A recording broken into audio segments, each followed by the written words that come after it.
Hello friends, स्वागत है आपका आपके अपने लीगल चैनल सोच पर प्रहार में। दोस्तों, आज मैं आपको एक लेटेस्ट जजमेंट 14 सितंबर 2023 का बताने वाला हूँ। ये जो सिचुएशन मैं बता रहा हूँ ये बहुत सारे लोगों के साथ आती है। मैट्रिमोनियल विवादों का अंत होता है सेटलमेंट पे, और मैक्सिमम टाइम सेटलमेंट एक पर्टिकुलर अमाउंट पर हो जाता है। जब पति को भी लगता है कि रीजनेबल अमाउंट आ रही है तो वो सेटलमेंट कर लेता है। लेकिन दोस्तों, सेटलमेंट कहने से सेटलमेंट नहीं हो जाता, इसके अंदर बहुत सारी चीज़ें होती हैं। पहले मैंने बहुत सारे वीडियो जैसे बनाए हैं जहां पे आपको बताया सेटलमेंट या म्यूचुअल डाइवोर्स के टाइम पे कितनी प्रकार की परेशानियों से होकर पति को गुजरना पड़ता है, और कुछ भी तब भी एश्योर नहीं होता अगर आप सेटलमेंट के लिए हाँ भी कह देते हैं।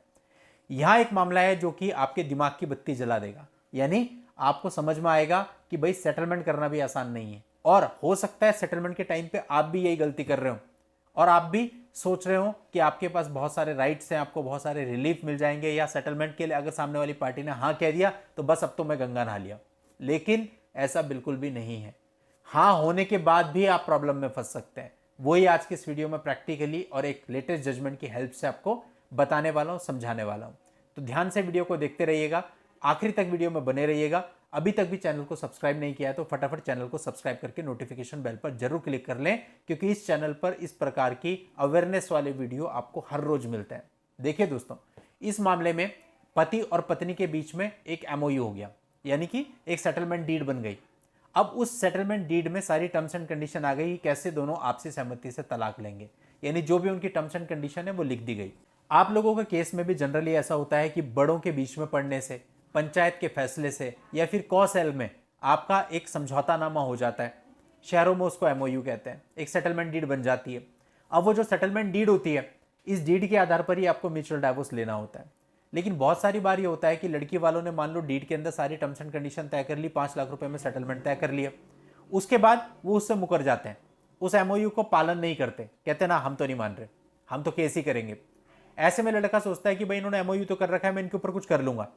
और मैंने आपको कई बार बताया उस एमओयू के बेस पे आप उनके ऊपर कुछ भी नहीं कर सकते। एमओयू का पालन वो करें ना करें, उनके ऊपर कुछ होगा नहीं। इवन ये तो एमओयू की बात हम छोड़ देते हैं, अगर इस मामले को हम देखें, इस मामले में क्या था, इस एमओयू के बेस पे दोनों पार्टीज ने मिलकर के फर्स्ट मोशन की पिटीशन भी फाइल कर दी 13B HMA में, यानी म्यूचुअल कंसेंट से डाइवोर्स लेने के लिए फर्स्ट मोशन फाइल हो चुका था, और 6 महीने का टाइम मिला जो कूलिंग पीरियड होता है। 6 महीने के बाद सेकंड मोशन की डेट होती है।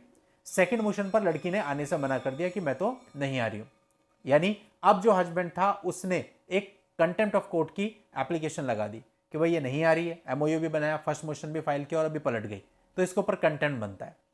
फैमिली कोर्ट ने हस्बैंड की कंटेम्प्ट एप्लीकेशन को कर दिया खारिज, और अब जो हस्बैंड था वो इसकी अपील में आया था हाई कोर्ट में। अब हाई कोर्ट ने पूरे मामले को देखा, और हाई कोर्ट ने ये कहा कि देखो जो पत्नी है, पत्नी ने फर्स्ट मोशन फाइल कर दिया, उसके बाद 6 महीने का पीरियड मिला, उसमें उसने सोच विचार किया, और सोच विचार के बाद उसको लगा कि भाई उसको डाइवोर्स नहीं देना चाहिए, उसने मना कर दिया। अब इसमें उसने क्या गुनाह कर दिया? अब ये तो जो फैमिली कोर्ट्स हैं या कोई भी कोर्ट है, मैट्रिमोनियल मामलों में रिकंसिलेशन पर ध्यान देना चाहिए। अब पत्नी डाइवोर्स नहीं चाहती है तो जबरदस्ती कैसे डाइवोर्स दिला दें, उसे कंपेल कैसे कर दें कि सेकंड मोशन पे आके डाइवोर्स ले लो। यानी सेटल्ड लॉ तो यही है ना कि सेकंड मोशन से पहले कोई भी पार्टी अपनी कंसेंट को वापस ले सकती है। उसने वापस ले लिया तो कैसा कंटेम्प्ट हुआ ये? तो यहां पर हाईकोर्ट ने यह माना कि फैमिली कोर्ट ने जो डिसीजन दिया वो बिल्कुल ठीक है, इसमें किसी भी प्रकार का कोई कंटेम्प्ट नहीं बनता है। और अगर आप दूसरी तरफ देखें तो पत्नी ने सेक्शन 9 HMA भी फाइल किया हुआ है साथ में रहने के लिए, और अपनी तरफ से GWA का केस भी फाइल किया हुआ है, गार्जियनशिप एंड वार्ड एक्ट का, बच्चे की कस्टडी के लिए। तो ये सारी परिस्थितियां देख करके ऐसा लगता है कि पत्नी तो साथ में रहना चाहती है, और इसी वजह से अब वो डाइवोर्स नहीं देना चाहती। और जब एक पार्टी डाइवोर्स ना देना चाहे तो उनको जबरदस्ती नहीं किया जा सकता डाइवोर्स के लिए, तो ऐसे में किसी भी प्रकार का कंटेम्प्ट उस पर नहीं बनता है। और ये जो अपील थी हस्बैंड की, ये भी हो गई डिसमिस। अब इन शॉर्ट नतीजा निकालें तो क्या, यदि पत्नी एमओयू से पलट जाए आप उसका कुछ नहीं कर सकते। अगर पत्नी सेकंड मोशन पे अपियर ना हो आप उसका कुछ नहीं कर सकते। वैसे तो इस पर मैंने पहले भी कई वीडियो बनाए और आपको बताया कि भैया कुछ नहीं होगा, जो अमाउंट भी इवन अगर आपने दिया और वो वापस नहीं कर रही है ना, उसे पाने के लिए भी चक्कर मारने पड़ जाएंगे पता नहीं कहां तक, वो अमाउंट भी वापस लेनी लगभग नामुमकिन हो जाती है।